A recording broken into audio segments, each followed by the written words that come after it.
The post-credit scenes from Venom 3 contradict the ending of the movie, so let's break down the ending and post-credit scenes 1 and 2. First, at the end of the movie, it is a symbiote bonanza. All the specimens are let loose and we get a bunch of cool symbiote cameos. Prior to this point, we see obviously Venom, but we also see a very butchered Toxin. As a comic book Toxin fan, I was just facepalming the entire time. The Toxin in the movie is nothing like the one in the comics, and they do say in the movie that Patrick Mulligan's symbiote abandoned him, but the fact that they did that and he gets a new symbiote anyways is just kind of pointless, and at that point, just give him the classic look. Instead, he looks like this weird snake creature that's actually not from the comics, at least to my knowledge. Where in the comics, Toxin's actually one of the most powerful symbiotes. It's actually the son of Carnage. He has a look that resembles both Carnage and Venom, having a red top and a black bottom. He's more resistant to both fire and noise, and can make constructs like his dad, and is super strong like his grandfather. But at the end of the movie, we see a bunch of the Life Foundation, aka the hybrid symbiotes. We get an orange one, which appears to be Phage. We get a really cool symbiote that seems to be a merging of two different ones. While not directly from the comics, this appears to be a take on the hybrid symbiote, where all the different Life Foundation symbiotes can sort of mold together to make one hybrid symbiote. So this seems to be a reference to that. We see the scientist with the Christmas tree pin turn into Lasher, taking on the green aesthetic and all the crazy swords. Probably the most accurate of the other symbiotes that we get in this movie. Like in the comics, Lasher has these really long, sharp tendrils they use as swords. We get a white symbiote, which people think is anti-Venom, but let's be honest, they just wanted a white symbiote. We see a yellow one, which appears to be a version of Scream, but again, doesn't really do anything. And lastly, the coolest one is Agony, as we see Dr. Payne merge with a purple symbiote,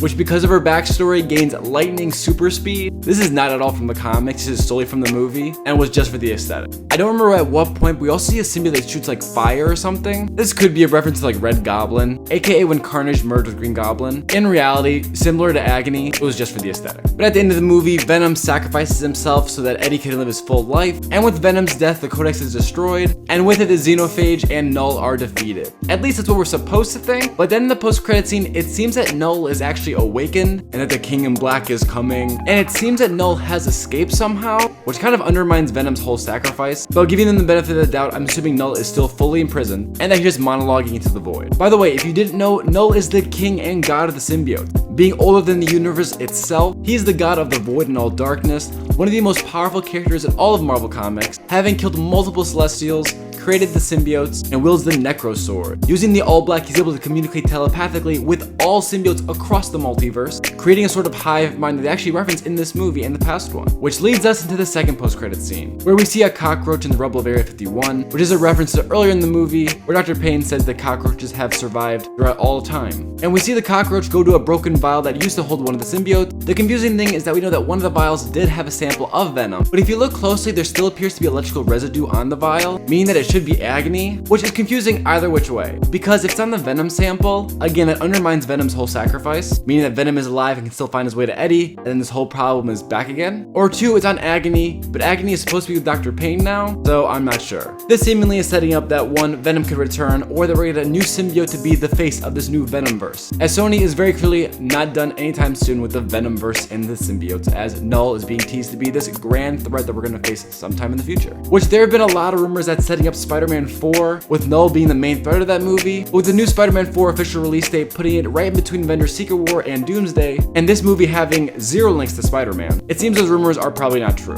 and that Sony just doesn't know what they're gonna do with Knull yet, and that we probably won't see any of that until the later future. But if you ask me, I'm sure that for somehow, some way, we're gonna see both Venom again, Spider-Man again, and they're gonna team up together and face Knull. But with that, we have the ending of the Venom trilogy. If you have more questions about Venom 3, put them in the comments and I will answer them. And if you like Venom 3 or want more Venom 3 videos, stay tuned because there are plenty more on the way. Thank you guys so much for watching and have a great rest of your day.